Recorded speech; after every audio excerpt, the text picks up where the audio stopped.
बालिका के लिए भी तालियां होनी चाहिए। यानी कि ये दादाजी बैठे हुए हैं, आपके जमाने में महिलाओं को मात्र और मात्र घूंघट निकाल के चूल्हा चौका करना, चार दीवारी के अंदर रखना और बच्चों का लालन पालन पोषण करने का कार्य किया जाता था। लेकिन आपके इस गांव के आसपास की जो बालिकाएं हैं, अब आने वाले समय में देश का प्रतिनिधित्व करती हुई नजर आएंगी। और एक बालिका तो अभी सर ने सम्मानित किया है, सौभाग्य मेरा भी रहा है कि मैंने उस बालिका को जो भी पारितोषिक देना था वो दिया है। उसने जिले में प्रथम स्थान प्राप्त किया है। जोरदार ताली बजाएं उनके लिए भी।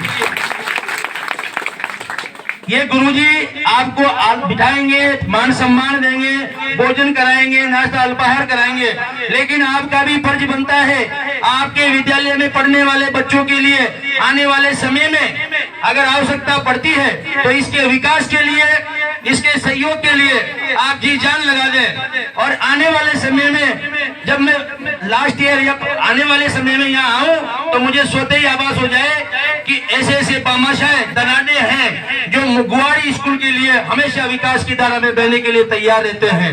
मैं धन्यवाद दूंगा इंदर सिंह जी का, जिन्होंने की अभी सर ने बताया मुझे कि 102 बालक बालिकाओं को जूते गिफ्ट करे हैं, चरण पादुकाएं दी हैं। जोरदार ताली बजाएं उनके लिए भी।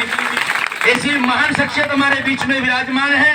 वो कोविड काल से पहले भी बच्चों को ड्रेस वितरित कर चुके हैं, तो ऐसे बामाशाह तैयार है। याद रखिए, इतिहास गवाह है, इतिहास गवाह है। मेवाड़ रियासत में महाराणा प्रताप हुआ करते थे और जब उनके ऊपर मुगलों ने आक्रमण किया, उनकी सारी संपत्ति छीन ली, सारी धन दौलत छीन ली, मकान जायदाद दुनिया भर की चीजें छीन ली। जब वो जंगल में चले गए युद्ध लड़ने के लिए, उनके पास पैसे नहीं थे, तो वहां पर एक धनाढ्य महाजन आता है और महाराणा से कहता है कि हे राणा, जो तुझे चाहिए मुझसे बता, क्या चाहिए तेरे को? कि मेरे पास धन नहीं है लड़ने के लिए, मेरे पास सैनिक नहीं है। तो उन्होंने सैनिकों की तैयारी करने के लिए आदिवासी भीलों का सहारा लिया और धनाढ्य के रूप में उभरे बामाशाह ने सारी संपत्ति राणा के कदमों में रख दी थी। और उन्होंने वही दिखाया कि दिवेर का युद्ध भी जीता और हल्दी घाटी के लगभग सारे युद्ध और ठिकानों को वो जीत चुके थे। तो बामाशाहों का विशेष रोल होता है, चाहे विद्यालय हो चाहे युद्ध हो।